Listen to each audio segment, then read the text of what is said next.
Hi friends, ನಿಮ್ಮೆಲ್ಲರಿಗೂ ಕೂಡ ನಿಮ್ಮದೇ ಆಗಿರ್ತಕ್ಕಂಥ ಯೂಟ್ಯೂಬ್ ಚಾನಲ್ ಸ್ಟಡಿ ವಿತ್ ಪರಶುರಾಮ್ಗೆ ಸ್ವಾಗತ ಅಂತ ಹೇಳ್ತಾ 23/2/2026ಕ್ಕೆ SSLC ರಾಜ್ಯ ಮಟ್ಟದ ಪೂರ್ವ ಸಿದ್ಧತಾ ಪರೀಕ್ಷೆ 3 ನಡೀತಾ ಇದೆ. ಸೊ ಈ 3ಕ್ಕಾಗಿ ನಾನು ಏನು ಮಾಡ್ತಾ ಇದ್ದೀನಿ ಅಂದರೆ ಮಾದರಿ ಪ್ರಶ್ನೆ ಪತ್ರಿಕೆ 1, 2, 3, 4 ಸೊ ಯೂನಿಟ್ ವೈಸ್ ಅಂದರೆ ಈಗ ನಮ್ಮ ಭಾಷೆ ಪಾಠದಲ್ಲಿ ಬಂದಿರತಕ್ಕಂಥ 4 ಮಾಡೆಲ್ ಕ್ವಶನ್ ಪೇಪರ್ಗಳು ಯಾವಿದ್ದಾವೆ. ಸೊ ಈ ಥರನಾಗಿರ್ತಕ್ಕಂಥ ವಿಡಿಯೋಗಳು ಬರ್ತವೆ.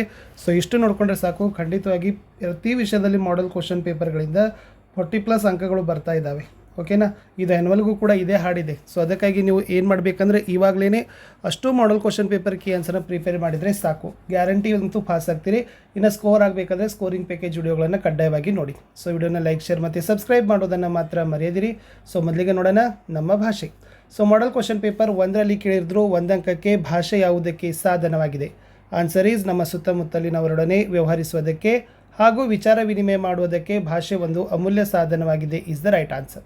ಇನ್ನು ಎರಡನೇ ಪ್ರಶ್ನೆ ಮೋಸ್ಟ್ ಇಂಪಾರ್ಟೆಂಟ್. ಇದು ನಾಳೆ ಕೂಡ ಬಂದರೆ ಕೂಡ ಬರುತ್ತೆ. ನಾಳೆ ನಾವು ಇದನ್ನು ಮೋಸ್ಟ್ ಎಕ್ಸ್ಪೆಕ್ಟೆಡ್ ಕ್ವಶನಲ್ಲಿ ಇಟ್ಟಿದ್ದೀವಿ. ಎಸ್, ವ್ಯಾವಹಾರಿಕ ಮತ್ತು ಗ್ರಾಂಥಿಕ ಭಾಷೆಯ ಲಕ್ಷಣಗಳು ಯಾವುವು?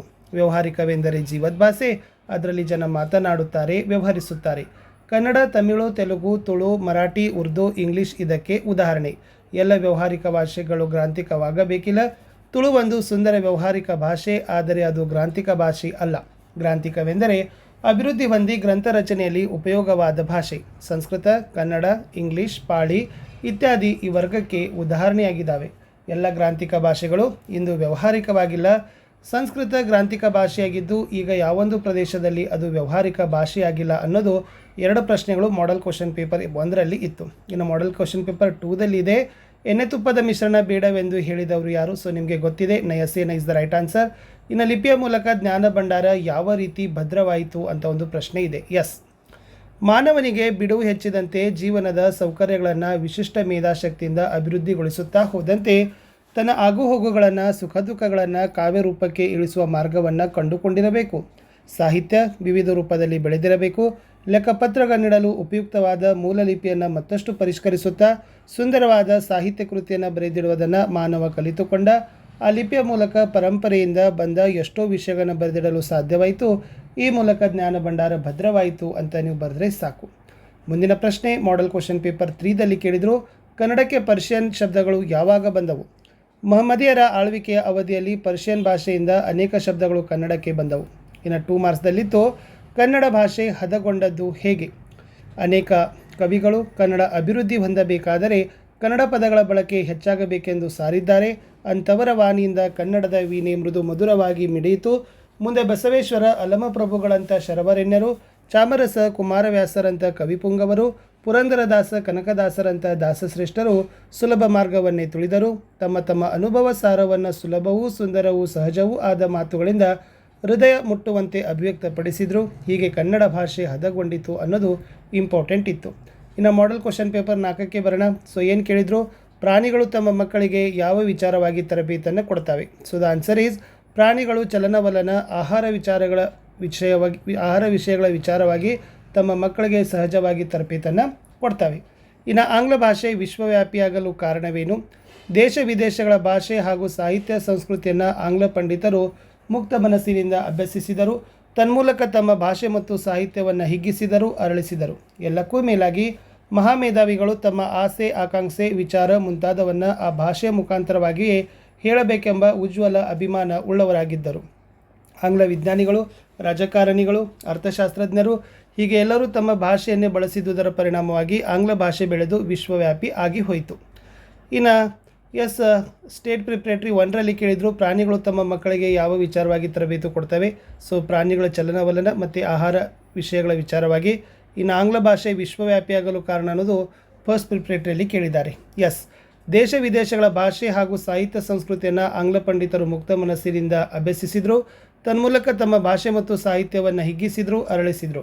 ಎಲ್ಲಕ್ಕೂ ಮೇಲಾಗಿ ಮಹಾಮೇಧಾವಿಗಳು ತಮ್ಮ ಆಸೆ, ಆಕಾಂಕ್ಷೆ, ವಿಚಾರ ಮುಂತಾದವನ್ನು ಆ ಭಾಷೆಯ ಮುಖಾಂತರವಾಗಿಯೇ ಹೇಳಬೇಕೆಂಬ ಉಜ್ವಲ ಅಭಿಮಾನ ಉಳ್ಳವರಾಗಿದ್ದರು.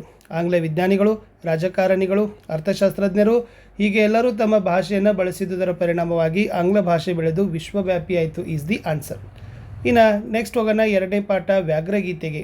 ಎಸ್, ಮಾಡೆಲ್ ಕ್ವಶನ್ ಪೇಪರ್ 1ರಲ್ಲಿ ಕೇಳಿದ್ದಾರೆ ಶಾನುಭೋಗರು ಚಿಕ್ಕನಾಯಕನಹಳ್ಳಿಗೆ ಏಕೆ ಹೋಗಿದ್ದರು? ಸೊ ದ ಆನ್ಸರ್ ಈಸ್ ಶಾನುಭೋಗರು ಚಿಕ್ಕನಾಯಕನಹಳ್ಳಿಗೆ ಇರಸಾಲಿಗಾಗಿ ಹೋಗಿದ್ದರು ಅನ್ನೋದನ್ನು ನೀವೇನು ಮಾಡಬೇಕಾಗಿತ್ತು, ಬರಿಬೇಕಿತ್ತು. ಇನ್ನು 3 ಮಾರ್ಕ್ಸ್ಗೆ ಕೇಳಿದರು ಮಡಿಯೇ ಬೇಕಾದರೆ ಮಾಡಿಯೇ ಮಡಿಯುತ್ತೇನೆ, ಇದು ಸಂದರ್ಭ ಇದೆ. ಸೊ ಇದನ್ನು ಆಯ್ಕೆ, ಸಂದರ್ಭ ಮತ್ತು ಸ್ವಾರಸ್ಯದಲ್ಲಿ ಬರಬೇಕು. ಈ ಪ್ರಸ್ತುತ ವಾಕ್ಯವನ್ನು AN ಮೂರ್ತಿರಾವ್ ಅವರು ಬರೆದಿರುವ ಸಮಗ್ರ ಲಲಿತ ಪ್ರಬಂಧಗಳು ಕೃತಿಯಿಂದ ಆಯ್ದ ವ್ಯಾಘ್ರಗೀತೆ ಎಂಬ ಗದ್ಯಪಾಠದಿಂದ ಆರಿಸಲಾಗಿದೆ. ಸಂದರ್ಭ: ಶಾನುಭೋಗರು ಹುಲಿಯ ದಾಳಿಯಿಂದ ಪ್ರಾಣವನ್ನು ಕಾಪಾಡಿಕೊಳ್ಳಲು ಪ್ರಯತ್ನಿಸುವಾಗ ಅವರ ತಲೆ ಸುತ್ತಲಾರಂಭಿಸಿತು. ಆ ವಿಪತ್ತಿನ ವೇಳೆ ಅವರು ತಮ್ಮ ಖಿರ್ದಿ ಪುಸ್ತಕದಿಂದ ಹುಲಿಗೆ ಹೊಡೆದು ತಪ್ಪಿಸಿಕೊಳ್ಳಬಹುದೆಂದು ಯೋಚಿಸೋ ಸಂದರ್ಭದಲ್ಲಿ ಈ ಮಾತು ಬಂದಿದೆ. ಸ್ವಾರಸ್ಯ: ರಣರಂಗವನ್ನು ಪ್ರವೇಶಿಸಿದವನು ಶತ್ರುವಿನೊಡನೆ ಹೋರಾಡಿ ಗೆಲ್ಲಬೇಕು, ಇಲ್ಲವೇ ವೀರಮರಣವನ್ನು ಒಪ್ಪಬೇಕು ಎನ್ನುವಂತೆ ಸುಲಭವಾಗಿ ಹುಲಿಗೆ ತಾವು ಆಹಾರವಾಗಬೇಕಿಲ್ಲ ಎಂದು ಶಾನುಭೋಗರು ಸಂದರ್ಭೋಚಿತವಾಗಿ ಯೋಚಿಸಿರುವುದು ಇಲ್ಲಿ ಸ್ವಾರಸ್ಯಕರವಾಗಿ ಮೂಡಿಬಂದಿದೆ. ಇನ್ನು ಸೆಕೆಂಡ್ ಮಾಡೆಲ್ ಕ್ವಶನ್ ಪೇಪರ್ಗೆ ಬರೋಣ. ಶಾನುಭೋಗರ ರಾಜಭಕ್ತಿಯ ಲಾಂಛನ ಯಾವುದು? ಈ ಸರಿ ಬರ್ತಕ್ಕಂಥ ಮೋಸ್ಟ್ ಇಂಪಾರ್ಟೆಂಟ್ ಪ್ರಶ್ನೆ. ಖಿರ್ದಿ ಪುಸ್ತಕ ಇಸ್ ದ ಆನ್ಸರ್. ಇನ್ನು ಇಲ್ಲಿನೂ ಕೂಡ ಕೇಳಿರ್ತಕ್ಕಂಥ ಸಂದರ್ಭ ನಾನು ಮುಖ ಮೇಲಾಗಿ ಬಿದ್ದಿದ್ದೇನೆ ಅಂತ ಇದೆ. ಎಸ್, ಇದನ್ನು ಆಯ್ಕೆ ನಿಮಗೆ ಗೊತ್ತಾಯಿತು. ಸೊ AN ಮೂರ್ತಿರವರು ಬರೆದಿರುವ ಸಮಗ್ರ ಲಲಿತ ಪ್ರಬಂಧಗಳ ಕೃತಿಯಿಂದ ಆಯ್ದ ವ್ಯಾಘ್ರಗೀತೆ ಗದ್ಯಪಾಠದ ವಾಕ್ಯ ಇದೆ. ಇನ್ನು ಸಂದರ್ಭ ಏನು ಬರೀಬೇಕಪ್ಪ ಅಂದ್ರೆ, ಈ ಮಾತನ್ನು ಶಾನುಭೋಗರು ಗಾಡಿಯವರಿಗೆ ಕೇಳ್ತಾರೆ. ಶಾನುಭೋಗರು ಪ್ರಜ್ಞೆ ತಪ್ಪಿ ಬಿದ್ದಾಗ ಅದೇ ದಾರಿಯಲ್ಲಿ ಗಾಡಿಯಲ್ಲಿ ಹೋಗುತ್ತಿದ್ದ ರೈತರು ಅವರ ಮುಖದ ಮೇಲೆ ನೀರೆರಚಿ ಎಚ್ಚರಿಸಿದ ಸಂದರ್ಭದಲ್ಲಿ ಅವರ ಮನಸ್ಸನ್ನೆಲ್ಲ ವಿಸ್ಮಯ ಆವರಿಸಿತ್ತು. ತಾವು ಉಳಿದದ್ದು ಹೇಗೆ? ನಿಸ್ಸಹಾಯಕರಾಗಿ ಪ್ರಜ್ಞೆ ಇಲ್ಲದೆ ಬಿದ್ದಿದಾಗ ಹುಲಿ ತಮ್ಮನ್ನು ಎಳೆದುಕೊಂಡು ಹೋಗಲಿಲ್ಲಬೇಕೆ ಎಂದು ಸ್ವಲ್ಪ ಹೊತ್ತು ಯೋಚಿಸಿ ಗಾಡಿಯನ್ನು ನಾನು ಮುಖ ಮೇಲಾಗಿ ಬಿದ್ದಿದ್ದೇನೆ ಎಂದು ಕೇಳಿದ ಸಂದರ್ಭವಾಗಿದೆ. ಸ್ವಾರಸ್ಯ: ಪ್ರಜ್ಞೆ ತಪ್ಪಿ ಬಿದ್ದಿದಾಗ ಹುಲಿಯು ಏಕೆ ಎಳೆದುಕೊಂಡು ಹೋಗಲಿಲ್ಲ ಎಂಬ ಪ್ರಶ್ನೆಗೆ ಶಾನುಭೋಗರು ಕೊನೆಯವರೆಗೂ ಹುಲಿ ತನ್ನ ಕುಲಧರ್ಮವನ್ನು ಪಾಲಿಸಿಕೊಂಡು ಬಂದಿರುವುದನ್ನು ಉತ್ತರವನ್ನಾಗಿ ಕೊಂಡುಕೊಳ್ಳೋದು ಇಲ್ಲಿ ಸ್ವಾರಸ್ಯಪೂರ್ಣವಾಗಿ ಮೂಡಿ ಬಂದಿದೆ ಅಂತ ಬರೆದ್ರೆ ಸಾಕು. ಇನ್ನು ಮಾಡೆಲ್ ಕ್ವಶನ್ ಪೇಪರ್ 3ಕ್ಕೆ ಬರೋಣ. ಶಾನುಭೋಗರ ಬ್ರಹ್ಮಾಸ್ತ್ರ ಯಾವುದು ಅಂತ ಕೇಳಿದ್ದಾರೆ. ಸೊ ಗೊತ್ತಿರಲಿ, ಶಾನುಭೋಗರ ಬ್ರಹ್ಮಾಸ್ತ್ರ ಖಿರ್ದಿ ಪುಸ್ತಕ. ಇನ್ನು ಇಲ್ಲಿ AN ಮೂರ್ತಿರಾವ್ ಅವರ ಪರಿಚಯ ಕೇಳಿದ್ದಾರೆ. ಕಾಲ 1900, ಸ್ಥಳ ಮಂಡ್ಯ ಜಿಲ್ಲೆಯ ಅಕ್ಕಿಹೆಬ್ಬಾಳ, ಕೃತಿಗಳು ಹಗಲುಗನಸುಗಳು, ಅಲೆಯುವ ಮನ, ಅಪರ ವಯಸ್ಕನ ಅಮೆರಿಕ ಯಾತ್ರೆ. ಇನ್ನು ಪ್ರಶಸ್ತಿಗಳನ್ನು ನೋಡೋದಾದರೆ ಕೇಂದ್ರ ಸಾಹಿತ್ಯ ಅಕಾಡೆಮಿ ಪ್ರಶಸ್ತಿ, ಪಂಪ ಪ್ರಶಸ್ತಿ, ಗೌರವ ಡಿಲೀಟ್ ಪ್ರಶಸ್ತಿ ಅಂತಕ್ಕಂಥ ಬರೆದ್ರೆ ಸಾಕು. ಇನ್ನು 4ನೇ ಮಾಡೆಲ್ ಕ್ವಶನ್ ಪೇಪರ್ಗೆ ಬರ್ತೀನಿ. ಇದೇ ಪಾಠದ ವ್ಯಾಘ್ರಗೀತೆಯಲ್ಲಿ ಹಸಿದು ಮಲಗಿದ್ದ ಹುಲಿ ಏನೆಂದು ಯೋಚಿಸಿತು ಅಂತ ಕೇಳಿದ್ದಾರೆ. ಸೊ ಹಸಿದು ಮಲಗಿದ್ದ ವಿಧಿ ಆಹಾರಕ್ಕೆ ಏನನ್ನು ಒದಗಿಸುವುದು ಅಂತ ಯೋಚಿಸಿತು. ಇನ್ನು ಸಂದರ್ಭ: ದೇವರೇ ಮರಹತ್ತುವಷ್ಟು ಅವಕಾಶ ಕರುಣಿಸು ಅಂತ ಕೇಳಿದ್ದಾರೆ. ಸೊ ಇದ್ರದ್ದು ಕೂಡ ಆಯ್ಕೆ, ಸಂದರ್ಭ ಮತ್ತು ಸ್ವಾರಸ್ಯ ಬರಬೇಕು. ಇದು AN ಮೂರ್ತಿರಾವ್ ಅವರು ಬರೆದಿರುವ ಸಮಗ್ರ ಲಲಿತ ಪ್ರಬಂಧಗಳು ಕೃತಿಯಿಂದ ಆಯ್ದ ವ್ಯಾಘ್ರಗೀತೆ ಅನ್ನುವ ಗದ್ಯಪಾಠದಿಂದ ಆರಿಸಲಾಗಿದೆ. ಸಂದರ್ಭ: ಶಾನುಭೋಗರು ಖಿರ್ದಿ ಪುಸ್ತಕವನ್ನು ಹುಲಿಯ ಮುಖಕ್ಕೆ ಎಸೆದಾಗ ಅವರ ಮುಖಕ್ಕೆ ಬಂದು ಬಡಿಯಿತು. ಆದರೆ ಹುಲಿಗೆ ಪೆಟ್ಟೇನೂ ಆಗಲಿಲ್ಲ. ಅದರ ಮನಸ್ಸಿಗೆ ಅರಿವಾಗಲು ಅರೇ ನಿಮಿಷ ಹಿಡಿಯಿತು. ಈ ಅರೇ ನಿಮಿಷದಲ್ಲಿ ಶಾನುಭೋಗರು ದೇವರೇ ಮರ ಹತ್ತುವಷ್ಟು ಅವಕಾಶ ಕರುಣಿಸು ಎನ್ನುತ್ತಾ ಒಂದೇ ಉಸಿರಿನಲ್ಲಿ ಮರದ ಕಡೆಗೆ ಧಾವಿಸಿದ ಸಂದರ್ಭವಾಗಿದೆ. ಶಾನುಭೋಗರು ಹುಲಿಯಿಂದ ತಪ್ಪಿಸಿಕೊಳ್ಳಲು ತನ್ನೆಲ್ಲ ಪ್ರಯತ್ನಗಳನ್ನು ಮಾಡಿದಾಗಿಯೂ ಹುಲಿಯಿಂದ ತಪ್ಪಿಸಿಕೊಳ್ಳಲು ಅವಕಾಶ ಮಾಡಿಕೊಡು ಎಂದು ದೇವರನ್ನು ಪ್ರಾರ್ಥಿಸೋದು ಬಹು ಸ್ವಾರಸ್ಯಕರವಾಗಿ ಮೂಡಿಬಂದಿದೆ. ಇನ್ನು ಫಸ್ಟ್ ಪ್ರಿಪ್ರೇಟರಿಯಲ್ಲಿ ಕೇಳಿದರು ಶಾನುಭೋಗರು ಚಿಕ್ಕನಾಯಕನಹಳ್ಳಿಗೆ ಏಕೆ ಹೋಗಿದ್ದರು? ಇರಸಾಲಿಗಾಗಿ. ಇನ್ನು ಹುಲಿ ಈಗ ಎಷ್ಟು ಹಸಿದಿರಬೇಕು ಅಂತಕ್ಕದ್ದನ್ನು ನಿಮಗೆ ಸಂದರ್ಭ ಮತ್ತು ಸ್ವಾರಸ್ಯ ಕೇಳಿದರು. ಸೊ ಆಯ್ಕೆ ಗೊತ್ತಿದೆ. AN ಮೂರ್ತಿರಾವ್ ಅವರು ಬರೆದಿರುವ ಸಮಗ್ರ ಲಲಿತ ಪ್ರಬಂಧಗಳು ಕೃತಿಯಿಂದ ಆಯ್ದ ವ್ಯಾಘ್ರಗೀತೆ ಪಾಠದ ವಾಕ್ಯ. ಸೊ ಸಂದರ್ಭ: ಶಾನುಭೋಗರು ಹುಲಿಯಿಂದ ತಪ್ಪಿಸಿಕೊಂಡು ಜೀವ ಸಹಿತ ಮನೆ ಸೇರಿಕೊಂಡು ರಸದೂಟವನ್ನು ಮಾಡೋ ಸಂದರ್ಭದಲ್ಲಿ ಹುಲಿ ಈಗ ಎಷ್ಟು ಹಸಿದಿರಬೇಕು ಎಂದು ಯೋಚನೆ ಮಾಡಿ ವದನಾರವಿಂದದಲ್ಲಿ ಮುಗುಳು ನಗೆ ಮುಡಿದ ಸಂದರ್ಭ ಆಗಿದೆ ಅಂತ ಬರೀಬೇಕು. ಸ್ವಾರಸ್ಯ: ತಾನು ಹುಲಿಯಿಂದ ತಪ್ಪಿಸಿಕೊಂಡು ಬಂದು ರಸದೂಟವನ್ನು ಮಾಡುತ್ತಿದ್ದೇನೆ, ಆದರೆ ನನ್ನನ್ನು ಬಿಟ್ಟ ಆ ಹುಲಿ ಹಸಿವಿನಿಂದ ಬಳಲುತ್ತಿರಬಹುದು ಎನ್ನುವುದು ಶಾನುಭೋಗರು ನೆನೆಯುವುದು ಸ್ವಾರಸ್ಯಕರವಾಗಿ ಮೂಡಿಬಂದಿದೆ. ಭಾಗ್ಯಶಿಲ್ಪಿಗಳು ಪಾಠಕ್ಕೆ ಬರೋಣ. ಫಸ್ಟ್ ಮಾಡೆಲ್ ಕ್ವಶನ್ ಪೇಪರಲ್ಲಿ ನಾಲ್ವಡಿ ಕೃಷ್ಣರಾಜ ಒಡೆಯರ ಕಾಲದಲ್ಲಿ ಕಾರ್ಯರೂಪಕ್ಕೆ ಬಂದ ನೀರಾವರಿ ಯೋಜನೆಗಳು ಅಂತ ಕೇಳಿದ್ದಾರೆ. ಎಸ್. ಸೊ ನಾಲ್ವಡಿ ಕೃಷ್ಣರಾಜ ಒಡೆಯರ ಕಾಲದಲ್ಲಿ ಕ್ರಿಸ್ತಶಕ 1900ರಲ್ಲಿ ಶಿವನ ಸಮುದ್ರದ ಬಳಿಯ ಕಾವೇರಿ ನದಿಯಿಂದ ಜಲವಿದ್ಯುತ್ ಉತ್ಪಾದನಾ ಕೇಂದ್ರ ಆರಂಭ ಮಾಡಿದರು. ಇದು ಭಾರತ ಮಾತ್ರವಲ್ಲ, ಏಷ್ಯಾ ಖಂಡದಲ್ಲಿ ಮೊದಲ ಜಲವಿದ್ಯುತ್ ಯೋಜನೆ. ಇನ್ನು 1907ರಲ್ಲಿ ವಾಣಿ ವಿಲಾಸ ಸಾಗರ ಅಣೆಕಟ್ಟು. ಇನ್ನು 1911ರಲ್ಲಿ ಕೃಷ್ಣರಾಜ ಸಾಗರ ಅಣೆಕಟ್ಟನ್ನು ನಿರ್ಮಿಸ್ತಾರೆ. ಇನ್ನು ನೀರಾವರಿ ಕ್ಷೇತ್ರಕ್ಕೆ ನಾಲ್ವಡಿ ಕೃಷ್ಣರಾಜ ಒಡೆಯರು ಬೃಹತ್ ಕೊಡುಗೆಯನ್ನೇ ಕೊಟ್ಟರು ಅನ್ನೋದನ್ನು ಬರೀಬೇಕು. ಇನ್ನು ಇಲ್ಲಿ ಸಂದರ್ಭ ಕೇಳಿದ್ದಾರೆ. ಫಸ್ಟ್ ಮಾಡಲಲ್ಲಿ ತಾವು ಕಡಿಮೆ ಮಾತನಾಡಿದ್ದೀರಿ, ಹೆಚ್ಚು ಕೆಲಸ ಮಾಡಿದ್ದೀರಿ. ಇದನ್ನು ಕೂಡ ಆಯ್ಕೆ, ಸಂದರ್ಭ ಮತ್ತು ಸ್ವಾರಸ್ಯ ಅಂತಲೇ ಬರೀಬೇಕು. ಪ್ರಸ್ತುತ ವಾಕ್ಯವನ್ನು DS ಜಯಪ್ಪಗೌಡ ಅವರು ಬರೆದಿರುವ ದಿವಾನ್ ಸರ್ ಎಂ ವಿಶ್ವೇಶ್ವರಯ್ಯನವರ ಕಾರ್ಯಸಾಧನೆಗಳು ಕೃತಿಯಿಂದ ಆಯ್ದ ಭಾಗ್ಯಶಿಲ್ಪಿಗಳು ಎಂಬ ಗದ್ಯಪಾಠದ ವಾಕ್ಯವಾಗಿದೆ. ಈ ಮಾತು ಏನು ಮಾಡ್ತಾರಪ್ಪ ಅಂದರೆ, ಪಂಡಿತ್ ಜವಾಹರ್ಲಾಲ್ ನೆಹರು ವಿಶ್ವೇಶ್ವರಯ್ಯರನ್ನು ಶ್ಲಾಘಿಸೋ ಸಂದರ್ಭದಲ್ಲಿ ಈ ಮಾತನ್ನು ಹೇಳ್ತಾರೆ. ಸ್ವರಶ ವಿಶ್ವೇಶ್ವರಯ್ಯನವರು ಕೈಗೊಂಡ ಸಾಧನೆಗಳು ಅವರ ಬಗ್ಗೆ ಮಾತನಾಡುತ್ತಿದ್ದವು. ಸದಾ ಮೌನವಾಗಿದ್ದು ನಡೆದು ತೋರಿಸಿದ ವ್ಯಕ್ತಿತ್ವ ಅವರದ್ದಾಗಿತ್ತು. ಅವರಿಂದ ಭಾರತೀಯರು ಕಲಿಯುವುದು ಬಹಳಷ್ಟಿದೆ ಎಂದು ನೆಹರು ಅವರು ಹೇಳಿದ್ದು ವಿಶ್ವೇಶ್ವರಯ್ಯನವರ ವ್ಯಕ್ತಿತ್ವವನ್ನು ಸ್ಪಷ್ಟಗೊಳಿಸ್ತದೆ ಅನ್ನೋದನ್ನು ನೀವು ಬರಿಬೇಕು. ಇನ್ನು ಮಾಡೆಲ್ ಕ್ವಶನ್ ಪೇಪರ್ 2ಗೆ ಬರೋಣ. ಸೊ ಇಲ್ಲಿ 2ದಲ್ಲಿ ಕೇಳಿದರು ವಿಶ್ವೇಶ್ವರಯ್ಯ ಅವರ ಹಣಕಾಸು ನೀತಿಯಲ್ಲಿ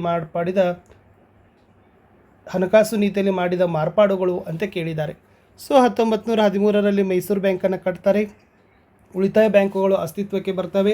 ಕೈಗಾರಿಕೆಗಳ ಅಭಿವೃದ್ಧಿಗೆ ಫೀಡರ್ ಬ್ಯಾಂಕ್ ಮತ್ತು ಕೈಗಾರಿಕಾ ಹೂಡಿಕೆ ಮತ್ತು ಅಭಿವೃದ್ಧಿ ನಿಧಿ ರಚಿತಗೊಳ್ತವೆ. ಸಾರ್ವಜನಿಕ ಜೀವ ವಿಮಾ ಯೋಜನೆಗೆ ಜಾರಿ ಮಾಡ್ತಾರೆ. ರೈತರಿಗೆ ಮತ್ತು ಕರಕುಶಲ ಕೆಲಸಗಾರರಿಗೆ ಸಾಲದ ಸೌಲಭ್ಯವನ್ನು ನೀಡಲು ಸಹಕಾರ ಕ್ಷೇತ್ರವನ್ನು ಬಲವರ್ಧನೆ ಮಾಡ್ತಾರೆ. ಪ್ರಾಂತೀಯ ಸಹಕಾರಿ ಬ್ಯಾಂಕ್ಗಳ ಸ್ಥಾಪನೆಯನ್ನು ಮಾಡ್ತಾರೆ ಅಂತ ಬರೆದ್ರೆ ಸಾಕು. ಇನ್ನು ಸಂದರ್ಭ ಏನು ಕೇಳಿದ್ರಪ್ಪ ಅಂತಂದರೆ ಸಾಮಾಜಿಕ ಕಾನೂನುಗಳ ಹರಿಕಾರ ಅಂತ ಕೇಳಿದ್ದಾರೆ. ಎಸ್. ಸೊ ಆಯ್ಕೆ ಇದು ನಾಲ್ವಡಿ ಕೃಷ್ಣರಾಜ ಒಡೆಯರು ಕೃತಿಯಿಂದ ಆಯ್ದ ಭಾಗ್ಯಶಿಲ್ಪಿಗಳು ಅಂತಕ್ಕಂಥ ಗದ್ಯಪಾಠದ ವಾಕ್ಯ ಇದೆ. ಸೊ ನಾಲ್ವಡಿ ಕೃಷ್ಣರಾಜ ಒಡೆಯರ ಒಂದು ಕೊಡುಗೆಗಳನ್ನು ವಿವರಣೆ ಮಾಡ್ತಕ್ಕಂಥ ಸಂದರ್ಭದಲ್ಲಿ ಲೇಖಕರು ಈ ಮಾತನ್ನು ಹೇಳ್ತಾರೆ. ಸೊ ಸ್ವತಃ ರಾಜರಾಗಿ ಕೇಂದ್ರೀಕೃತ ವ್ಯವಸ್ಥೆ ಬದಲಾಗಿ ಆಡಳಿತದಲ್ಲಿ ವಿಕೇಂದ್ರೀಕೃತ ವ್ಯವಸ್ಥೆಯನ್ನು ಜಾರಿಗೆ ತಂದು ಸಾಮಾಜಿಕ ಕಾನೂನುಗಳನ್ನು ಜಾರಿಗೆ ಮಾಡ್ತಾರೆ. ಅದಕ್ಕಾಗಿ ಅವರಿಗೆ ಸಾಮಾಜಿಕ ಕಾನೂನುಗಳ ಹರಿಕಾರ ಅಂತಕ್ಕಂಥ ಬಿರುದು ಒಪ್ಪುವಂಥದ್ದು ಎಂದು ಲೇಖಕರ ಒಂದು ಆಶಯವಾಗಿದೆ ಅನ್ನೋದನ್ನು ಬರೀಬೇಕು. ಮಾಡೆಲ್ ಕ್ವಶನ್ ಪೇಪರ್ 3ಗೆ ಬರೋಣ. ಎಸ್. ಕೈಗಾರೀಕರಣಕ್ಕೆ ವಿಶ್ವೇಶ್ವರಯ್ಯ ನೀಡಿದ ಕೊಡುಗೆ ವೆರಿ ಮೋಸ್ಟ್ ಇಂಪಾರ್ಟೆಂಟ್. ಈ ಸರಿ ಬರ್ಬೋದು. ಎಸ್. ಕೈಗಾರೀಕರಣ ಇಲ್ಲವೇ ಅವನತಿ ಅಂತಕ್ಕಂಥ ಘೋಷಣೆ ವಿಶ್ವೇಶ್ವರಯ್ಯನವರದೇ ಆಗಿತ್ತು.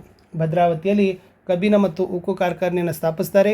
ಹೆಂಚಿನ ಕಾರ್ಖಾನೆ, ಮೂಳೆ ಮತ್ತು ಗೊಬ್ಬರ ತಯಾರಿಕಾ ಸ್ಥಾವರ, ಸಕ್ಕರೆ ಕಾರ್ಖಾನೆ, ಔಷಧ ತಯಾರಿಕಾ ಘಟಕ, ಗಂಧದ ಎಣ್ಣೆ, ಬೆಂಕಿ ಕಡ್ಡಿ ಮತ್ತು ಕಾಗದದ ಕಾರ್ಖಾನೆಗಳ ಸ್ಥಾಪನೆ, ಸೋಪು ಮತ್ತು ಲೋಹ ತಯಾರಿಕೆ, ಕಲೆ ಮತ್ತು ಕರಕುಶಲತೆ ಡಿಪೋ, ಸೊ ಮುಂತಾದವುಗಳನ್ನು ಏನು ಮಾಡ್ತಾರಪ್ಪ ಅಂದರೆ ಸ್ಥಾಪನೆಗಳನ್ನು ಮಾಡ್ತಾರೆ ಅನ್ನೋದನ್ನು ಬರೆದ್ರೆ ಸಾಕು. ಇನ್ನು ಮೈಸೂರು ಸಂಸ್ಥಾನಕ್ಕೆ ಮಾದರಿ ಮೈಸೂರು ಕೀರ್ತಿ ಪ್ರಾಪ್ತವಾಯಿತು ಅಂತ ಕೇಳಿದ್ದಾರೆ. ಸೊ ಇದನ್ನು ಏನು ಮಾಡಿದಾರಪ್ಪ ಅಂದರೆ ನಾಲ್ವಡಿ ಕೃಷ್ಣರಾಜ ಒಡೆಯರ ಒಂದು ಸಾಧನೆಗಳನ್ನು ಹೇಳ್ತಕ್ಕಂಥ ಸಂದರ್ಭದಲ್ಲಿ ಅಂದರೆ ನಾಲ್ವಡಿ ಕೃಷ್ಣರಾಜ ಒಡೆಯರ ಕಾಲದಲ್ಲಿ ಮೈಸೂರು ಮಾದರಿ ರಾಜ್ಯವಾಯಿತು ಅನ್ನೋದನ್ನು ಹೊಗಳಿದ್ದಾರೆ. ಓಕೆನಾ. ಅಂದರೆ ಇಡೀ ಭರತಖಂಡದಲ್ಲಿ ಯಾವ ಸಂಸ್ಥಾನ ಕಾಣದ ರೀತಿಯಲ್ಲಿ ಮೈಸೂರು ರಾಜ್ಯ ಅಭಿವೃದ್ಧಿಯಾಯಿತು ಅದು ನಾಲ್ವಡಿ ಕೃಷ್ಣರಾಜ ಒಡೆಯರ ಕಾಲದಲ್ಲಿ ಅಂತ ಹೇಳೋದು ಲೇಖಕರ ಅತಿಶಯೋಕ್ತಿವಾಗಿದೆ ಅಂತ ಹೇಳಿದರೂ ಕೂಡ ತಪ್ಪಾಗಲಾರದು ಅಂತ ಬರೆದ್ರೆ ಸಾಕು. ಇನ್ನು ಮಾಡೆಲ್ ಕ್ವಶನ್ ಪೇಪರ್ 4ಕ್ಕೆ ಬರೋಣ. ನಾಲ್ವಡಿ ಕೃಷ್ಣರಾಜ ಒಡೆಯರು ಸ್ಥಾಪಿಸಿದ ನ್ಯಾಯ ವಿಧಾಯಕ ಸಭೆ ಅಂತ ಕೇಳಿದ್ದಾರೆ. ಸೊ ಇದನ್ನು ಅವರು 1907ರಲ್ಲಿ ನ್ಯಾಯ ವಿಧಾಯಕ ಸಭೆಯನ್ನು ಸ್ಥಾಪಿಸ್ತಾರೆ. 50 ಜನ ಸದಸ್ಯರಿರ್ತಾರೆ. ಜನರಿಂದ ನೇರವಾಗಿ 22 ಜನ ಸದಸ್ಯರು ಆಯ್ಕೆಯಾಗ್ತಾರೆ. ಮೇಲ್ಮನೆ ರೀತಿಯಲ್ಲಿ ಕಾರ್ಯನಿರ್ವಹಿಸ್ತದೆ. ಸೊ ಬೆಂಗಳೂರಿನಲ್ಲಿ ಜೂನ್ ಮತ್ತು ಡಿಸೆಂಬರ್ನಲ್ಲಿ ಸಮಾವೇಶವನ್ನು ಮಾಡ್ತದೆ. ಪ್ರಜಾಪ್ರತಿನಿಧಿ ಸಭೆಯಲ್ಲಿ ಮಂಡಿಸಿದ ಎಲ್ಲ ವಿಷಯಗಳನ್ನು ವಿಮರ್ಶಿಸುವ ಅಧಿಕಾರ ಈ ಸಭೆಗೆ ಇತ್ತು. ಯಾವುದೇ ಕಾನೂನನ್ನು ಜಾರಿ ಮಾಡಲಿಕ್ಕೆ ನ್ಯಾಯ ವಿಧಾಯಕ ಸಭೆಯ ಅನುಮತಿ ಇತ್ತು. ಸರ್ಕಾರದ ಖರ್ಚುಗಳನ್ನು ಕಡಿಮೆ ಮಾಡುವ ಅಧಿಕಾರ ಸಹ ನ್ಯಾಯ ವಿಧಾಯಕ ಸಭೆಗೆ ಇತ್ತು ಅನ್ನೋದನ್ನು ಬರೆದ್ರೆ ಸಾಕು. ಇನ್ನು ಇದೇ ಒಂದು ಮಾಡೆಲ್ ಕ್ವಶನ್ ಪೇಪರಲ್ಲಿ ಅವರು ಏನು ಕೇಳಿದಾರಪ್ಪ ಅಂದ್ರೆ DS ಜಯಪ್ಪಗೌಡರ ಪರಿಚಯ ಕೇಳಿದ್ದಾರೆ. Very most important. ಸೊ ಪೂರ್ಣ ಹೆಸರು ದಾರದಹಳ್ಳಿ ಸುಬ್ಬೇಗೌಡ ಜಯಪ್ಪಗೌಡ, ಕಾಲ 1947, ಸ್ಥಳ ಚಿಕ್ಕಮಗಳೂರು ಜಿಲ್ಲೆಯ ದಾರದಹಳ್ಳಿ. So okay. ಕೃತಿಗಳು ದಿವಾನ್ ಸರ್ ಎಂ ವಿಶ್ವೇಶ್ವರಯ್ಯನವರ ಕಾರ್ಯ ಸಾಧನೆಗಳು, ಕರ್ನಾಟಕ ಗ್ರಾಮೀಣ ಸಂಸ್ಥೆ, ಕರ್ನಾಟಕ ಕಡಲಾಚೆಯ ಸಂಪರ್ಕಗಳು, ಜನಪದ ಆಟಗಳು. ಇನ್ನು ಪ್ರಶಸ್ತಿಗಳನ್ನು ನೋಡೋದಾದರೆ ಕರ್ನಾಟಕ ಸಾಹಿತ್ಯ ಅಕಾಡೆಮಿ ಪ್ರಶಸ್ತಿ, ಧಾರವಾಡ ಕರ್ನಾಟಕ ಸಂಘದ ಸಂಶೋಧನಾ ಬಹುಮಾನ ಅಂತ ಬರೆದ್ರೆ ಸಾಕು. ಇನ್ನು ನೆಕ್ಸ್ಟ್ ನೋಡೋಣ 4ನೇ ಗದ್ಯಪಾಠ ಎದೆಗೆ ಬಿದ್ದ ಅಕ್ಷರ. ಸೊ ಫಸ್ಟ್ ಮಾಡೆಲ್ ಕ್ವಶನ್ ಪೇಪರಲ್ಲಿ ಕೇವಲ ಏನು ಮಾಡಿದ್ರಪ್ಪ ಅಂದರೆ 3 ಅಂಕದಲ್ಲಿ ದೇವನೂರು ಮಹದೇವ ಅವರ ಪರಿಚಯವನ್ನು ಕೇಳಿದ್ದಾರೆ. ಸೊ ಇವರ ಕಾಲ ಬಂದುಬಿಟ್ಟು 1948, ಸ್ಥಳ ಮೈಸೂರು ಜಿಲ್ಲೆ ನಂಜನಗೂಡು ತಾಲೂಕಿನ ದೇವನೂರು. ಸೊ ಕೃತಿ ಎದೆಗೆ ಬಿದ್ದ ಅಕ್ಷರ, ದ್ಯಾವನೂರು, ಒಡಲಾಳ, ಕುಸುಮಬಾಲೆ. ಪ್ರಶಸ್ತಿ ಕೇಂದ್ರ ಸಾಹಿತ್ಯ ಅಕಾಡೆಮಿ ಪ್ರಶಸ್ತಿ, ಭಾರತೀಯ ಭಾಷಾ ಪರಿಷತ್ ಪ್ರಶಸ್ತಿ, ಕರ್ನಾಟಕ ರಾಜ್ಯೋತ್ಸವ ಪ್ರಶಸ್ತಿಗಳು ದೇವನೂರು ಮಹದೇವ್ ಅವರಿಗೆ ಲಭಿಸಿದ್ದಾವೆ ಅಂತ ಬರೆದ್ರೆ ಸಾಕು. ಇನ್ನು ಮಾಡೆಲ್ ಕ್ವಶನ್ ಪೇಪರ್ 2ರಲ್ಲಿ ಸಂದರ್ಭ ಬಂದಿತ್ತು, ಹಾಗಾದರೆ ನಿಮಗೆಲ್ಲ ಮನೆ ಉಂಟಾ ನನ್ನ ಮಕ್ಕಳ ಅಂತ ಕೇಳಿದ್ದಾರೆ. ಎಸ್. ಆಯ್ಕೆ ದೇವನೂರು ಮಹದೇವ ಅವರು ಬರೆದಿರುವ ಎದೆಗೆ ಬಿದ್ದ ಅಕ್ಷರ ಕೃತಿಯಿಂದ ಆಯ್ದ ಎದೆಗೆ ಬಿದ್ದ ಅಕ್ಷರ ಅನ್ನುವ ಗದ್ಯಪಾಠದ ವಾಕ್ಯ. ಸೊ ಸಂದರ್ಭ ಕವಿ ಸಿದ್ಧಲಿಂಗಯ್ಯನವರು ದೇವನೂರಿಗೆ ಮನೆ ಮಂಚಮ್ಮನ ಕಥೆಯನ್ನು ಹೇಳ್ತಾರೆ. ಒಮ್ಮೆ ಒಂದು ಗ್ರಾಮದ ಜನರೆಲ್ಲ ಸೇರಿ ತಮ್ಮ ದೇವತೆಗೆ ಗುಡಿ ಕಟ್ಟಲು ಆರಂಭವನ್ನು ಮಾಡ್ತಕ್ಕಂಥ ಸಂದರ್ಭದಲ್ಲಿ ಒಬ್ಬನ ಮೈ ಮೇಲೆ ಆ ಮಂಚಮ್ಮ ಆವಾಹಿಸಿಕೊಂಡು ನಿಲ್ಲಿಸಿ ನನ್ನ ಮಕ್ಕಳ ಅಂತ ಅಬ್ಬರ ಮಾಡ್ತಾಳೆ. ಆವಾಗ ಎಲ್ಲರಿಗೂ ಮನೆ ಉಂಟಾ ಅಂತ ಕೇಳ್ತಾಳೆ ಅನ್ನೋದು ಇತ್ತು. ಅಂದರೆ ಸೊ ಜನರು ಗುಡಿ ಕಟ್ಟುವಾಗ ದೇವತೆ ಒಬ್ಬನ ಮೈ ಮೇಲೆ ಬಂದು ಹೀಗೆ ಅಬ್ಬರಿಸಿ ಕೆಲಸ ನಿಲ್ಲಿಸ್ತಾಳೆ. ಜನರಿಗಿಲ್ಲದ ಮನೆ ನನಗೂ ಬೇಡ ಎಂಬ ಉದ್ದೇಶದಿಂದ ಹೀಗೆ ಹೇಳಿರೋದು ಸಮಾನತೆ, ಕಾರುಣ್ಯ, ಸಮತೆಯ ಅಂಶಗಳು ಮೂಡಿ ಬಂದಿವೆ. ಇನ್ನು ಮಾಡೆಲ್ ಕ್ವಶನ್ ಪೇಪರ್ 3ಕ್ಕೆ ಬರ್ತೀನಿ. ಇಲ್ಲಿ ನಡೆಯಿಂದ ನುಡಿ ಹುಟ್ಟಿದರೆ ಅದು ಅರಿವು ಅಂತ ಇದೆ. ಸೊ ಆಯ್ಕೆ ಎದೆಗೆ ಬಿದ್ದ ಅಕ್ಷರ ಅಂತಕ್ಕಂಥ ಗದ್ಯಪಾಠದ ಆಯ್ಕೆ. ಸೊ ಸಂದರ್ಭ ಏನಪ್ಪ ಅಂತಂದರೆ ಫಗು ಹಳಕಟ್ಟಿಯವರ ಶಿವಾನುಭವ ಶಬ್ದಕೋಶದ ಕುರಿತು ತಿಳಿಸುವಾಗ ಲೇಖಕರು ಈ ಮಾತನ್ನೇ ಹೇಳಿದ್ದಾರೆ. ಅಂದರೆ ಕ್ರಿಯೆಯ ಅನುಭವ ಅರಿವು ನುಡಿದಂತೆ ನಡೆಯದಿದ್ದರೆ ದೇವರು ಮೆಚ್ಚಲಾರ ಎಂದು ಹೇಳಿರೋದು ಸ್ವಾರಸ್ಯಕರವಾಗಿ ಮೂಡಿಬಂದಿದೆ. ಇನ್ನು ಮಾಡೆಲ್ ಕ್ವಶನ್ ಪೇಪರ್ 4ಕ್ಕೆ ಬರ್ತೀನಿ. ಸೊ ಈ ಸಮಷ್ಟಿ ಮನಸ್ಸಲ್ಲಿ ಎಲ್ಲರೂ ಇರ್ತಾರೆ ಅಂತಕ್ಕಂಥದ್ದೊಂದು ಸಂದರ್ಭ ಇದೆ, ವೆರಿ ಮೋಸ್ಟ್ ಇಂಪಾರ್ಟೆಂಟ್. ಸೊ ಆಯ್ಕೆ ಇದು ದೇವನೂರು ಮಹದೇವ ಅವರು ಬರೆದಿರುವ ಎದೆಗೆ ಬಿದ್ದಾಕ್ಷರ ಗದ್ಯ ಪಾಠದ ವಾಕ್ಯ. ಸಂದರ್ಭ ಲೇಖಕರಾದ ದೇವನೂರು ಮಹದೇವ ಅವರು ಕೊಲೆ, ಸುಲಿಗೆ, ದ್ವೇಷ, ಅಸೂಯೆ ಇವುಗಳಿಂದ ಕ್ಷೋಭೆಗೊಂಡು ನರಳುತ್ತಿರುವ ಜಗತ್ತು ತನ್ನ ಆಳದ ಒಳ ಸಮಷ್ಟಿ ಮನಸ್ಸನ್ನು ಘಾಸಿ ಮಾಡ್ತದೆ ಅಂತ ಹೇಳೋ ಸಂದರ್ಭದಲ್ಲಿ ಈ ಮಾತನ್ನೇ ಹೇಳ್ತಾರೆ. ಸ್ವಾರಸ್ಯ, ಸಮಷ್ಟಿ ಮನಸ್ಸಿನಲ್ಲಿ ಎಲ್ಲರೂ ಇರೋದರಿಂದ ಕಾರುಣ್ಯ ಮತ್ತು ಸರ್ವಸಮಾನತೆ ಮನೋಭಾವ ಮೂಡಿಸಿಕೊಂಡು ಬದುಕಬೇಕು ಎಂಬುದು ಲೇಖಕರು ಈ ಮಾತಿನ ಸ್ವಾರಸ್ಯಕರವಾಗಿ ಮೂಡಿಬಂದಿದೆ. ಪಾಠ 5, 6, 7, 8 ಮತ್ತು ಪದ್ಯ ಭಾಗವನ್ನು ನೆಕ್ಸ್ಟ್ ವಿಡಿಯೋದಲ್ಲಿ ನೋಡೋಣ. ವಿಡಿಯೋನ ಲೈಕ್, ಶೇರ್ ಮತ್ತು ಸಬ್ಸ್ಕ್ರೈಬ್ ಮಾಡೋದನ್ನು ಮಾತ್ರ ಮರೆಯದಿರಿ. ಬಾಯ್.